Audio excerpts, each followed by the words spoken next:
substantive issues that are dealt with in this bill. And I would want to encourage that in future, as I've said countless times before, that when we are dealing with when we are dealing with miscellaneous amendments, it should not be touching on substantive issues.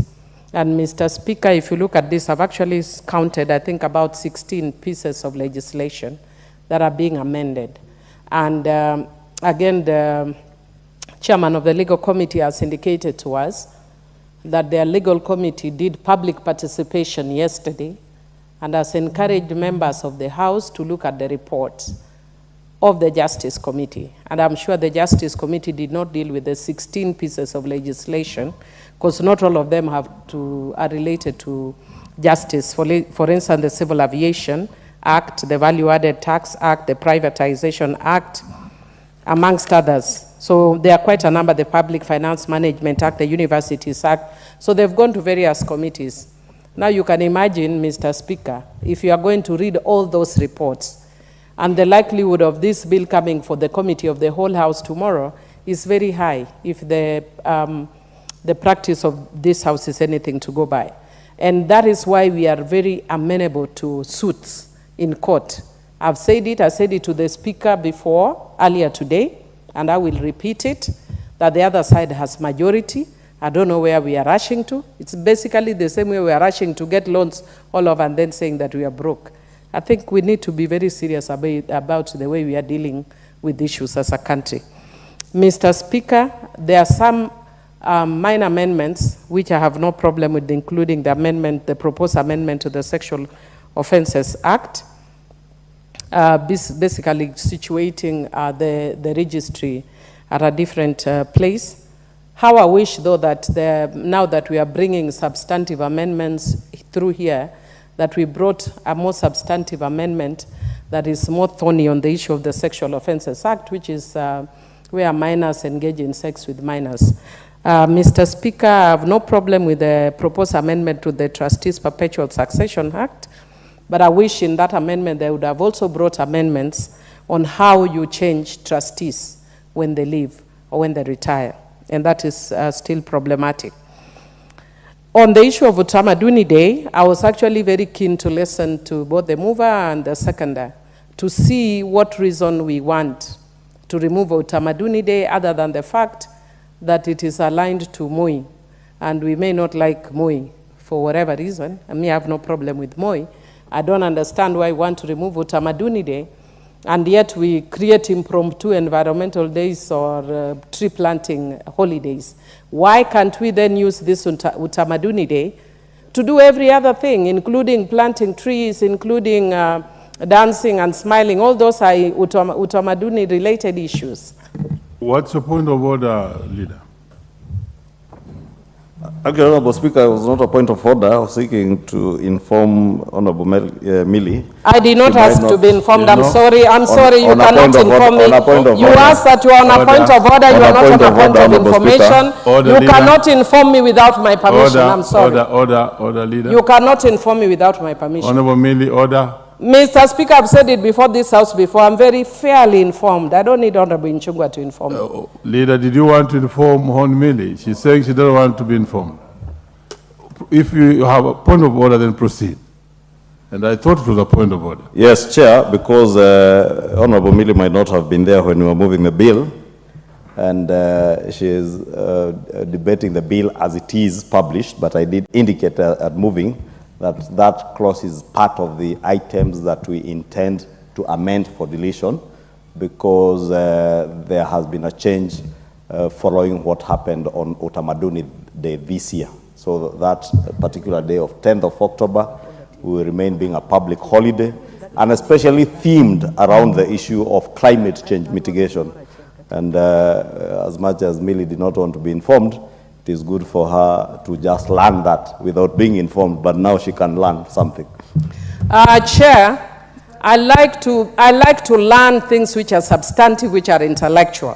So I would want to encourage Honorable Ichungwa that next time you want to inform me at my intellectual capabilities. Don't inform me over mundane things like that, because those are things that I just raise in passing.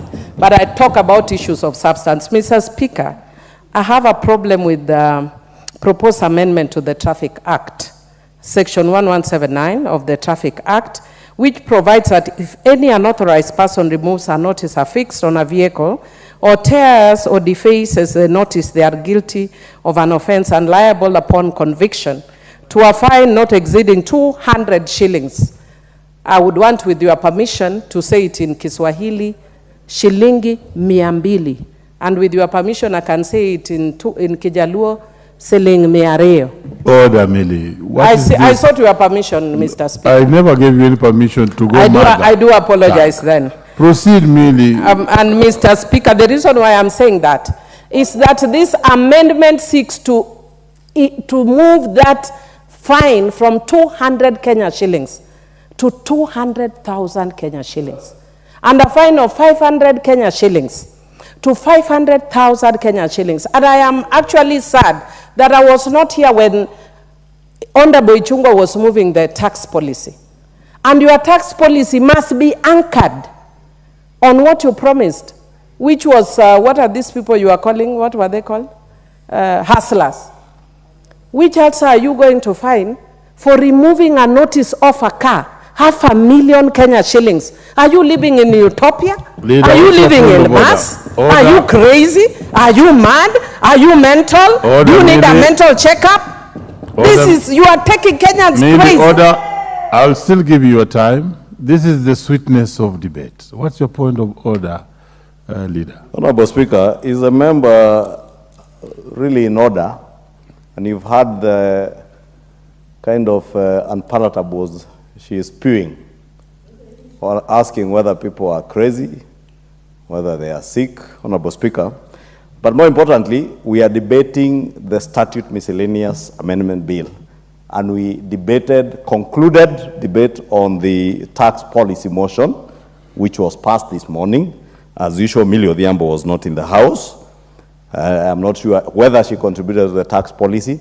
And probably to also understand that fines are to deal with people who have a penchant of breaking the law, people who believe that laws are there not to be followed. And therefore, Honorable Speaker, I would want you to get the Honorable Adhiambo to restrict herself to the debate on the issues here. The tax policy debate was concluded and we voted on it in the morning. Honorable Speaker, we are therefore debating the Statute Miscellaneous Bill, and she can restrict. I heard her say that she wants to engage intellectual arguments, Honorable Speaker, and you know, I have tremendous respect for a lady like her, but when she engages in epithets, Honorable Speaker, I may not be able to engage, to lower myself to that level. You know,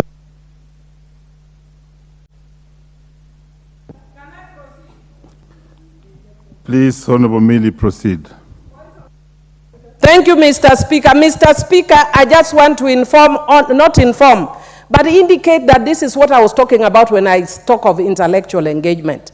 If you listen carefully, you should know that as an esteemed lawyer, when I speak, I know the rules of the House. So I have made a connection between this law and that tax rule. It is actually completely and utterly allowed under our procedures. I made a connection. And I made a connection that says that their policy must be linked with the law that they pass.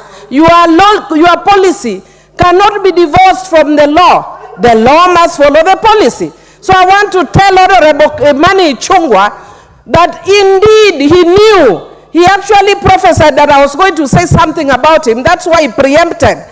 And I will repeat, are you mental? Are you out of your mind? Think about Kenyans that you are harassing. Which Kenyan is going to pay 500,000 Kenya shillings for removing a small piece of paper off a car?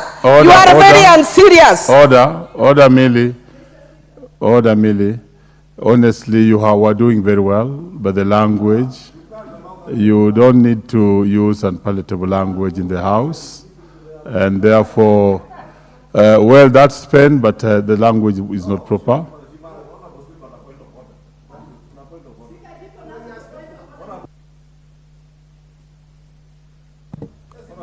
Leader, Millie is already on the. Millie is already on.